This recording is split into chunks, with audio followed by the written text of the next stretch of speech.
నమస్తే అన్న, నేనన్నా మీ నెప్పడుకునే నేను ఇప్పుడు రాసుకునేకి రాలేదులే అన్న. ఎలా అని అడగండి. అడిగినారా? మేము ఇప్పుడు కాయలు పెరుగుతున్నాం ఫ్రెండ్స్. ఏం చేద్దాం కర్మాలు ఇవ్వాలంటే మా రీజన్కి ఎవరు రాలా పాపం. ఏం చేద్దాం, మనం ఎప్పుడన్నా ఆపదల్లో ఉంటే ఆదుకునేవాడు మనిషి అంటాడు. దాంట్లో నేను ఒకడిని. ఏమంటారా? కాయలు పెరుగుతున్నాం ఫ్రెండ్స్.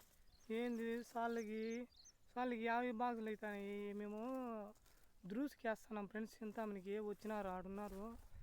150 బాక్సులు ఏం సాళ్ళకి 50 బాక్సులు ముద్దుకు పెట్టుకొని తెక్కలు పట్టుకొని మాగిపెట్టేసినాడు. వారం 2 వారాలు వండుకొని వీళ్ళు కూలోళ్ళు ముద్దుకు పెట్టుకుని బెంజికాయ అంతా బెరికేస్తున్నారు. ఏదైనా చూడన్న మాసిపోయినాను. అన్న ఇట్లా చూసుకుంటే వాసన వస్తుంది. ఏ కుళ్ళి బీనకాయ ఎంత చేసుకొని జ్యూస్కి వేసుకుంటున్నారు. ఎంత లేనా వాళ్ళే ఆ చింతామణి వేసుకొని వచ్చినారు. వాళ్ళకి వేస్తాము ఎంత 80 రూపాయలు అంతే బాక్స్. మనకి ఇవ్వాలంటే సెట్లో ఉండకూడదు అని బెంజ్ రోత, అందుకే పంపించేస్తున్నాం గుజరీకి. వాళ్ళే వచ్చి వేసుకొని పోతారు. బాడికి లేదు, ఏమీ లేదు. ఫ్రెండ్స్ హరీష్ అన్నట్లు మునిగిపోయినాడు. పాపం ఏం రాలా. చెప్పుకునేది మనం తప్పు. ఇల్లు లచ్చలు వచ్చింది, అన్ని లచ్చలు వచ్చినాయి.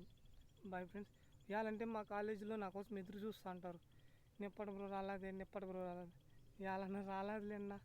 నేను పని చేసుకుంటాను. బాయ్ ఫ్రెండ్స్, ఉంటాను. సెలవు కూర్చు మీ నిప్పటి బ్రోని.